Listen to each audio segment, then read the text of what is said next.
The mountain man swayed back just enough to be out of range of his opponent's fist. Then he set the 3 beer glasses on the bar. He spun to face Finley.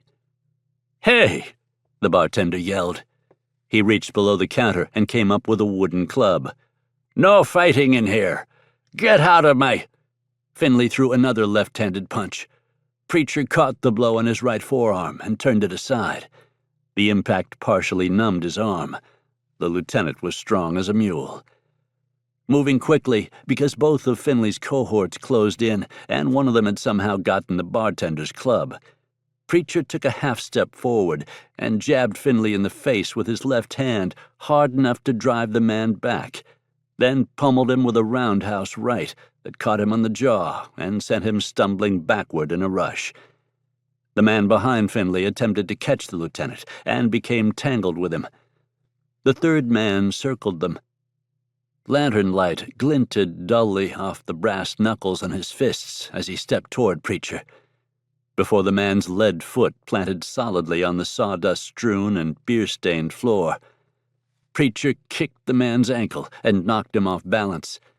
As the man tried to recover his stance, the mountain man caught his opponent's left wrist in one hand and gripped the man's elbow in the other. When the man tried to yank free, Preacher used the motion to violently crank the captured hand down and back. He drew his hand from the man's elbow, then drove it back down as hard as he could.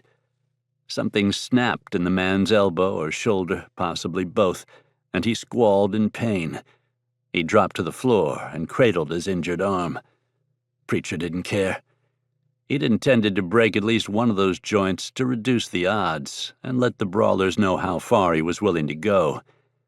Finley and his men outnumbered Preacher and his companions, and this wasn't just a barroom brawl. The surprise attack and the brass knuckles proved that. Beyond the fallen man, Lorenzo and Tall Dog squared off against the other 4 soldiers. Patrons of the Scalded Beaver, including the man in the D'Orsay hat and his friends, were vacating the premises, but several of them crowded the windows to peer inside. They were backlit by the scattered lanterns that kept the night at bay along the cross streets where the tavern sat. "Don't kill them unless you have to," Preacher bellowed. He wasn't wishful for any trouble with the current army major or Pierre Chouteau.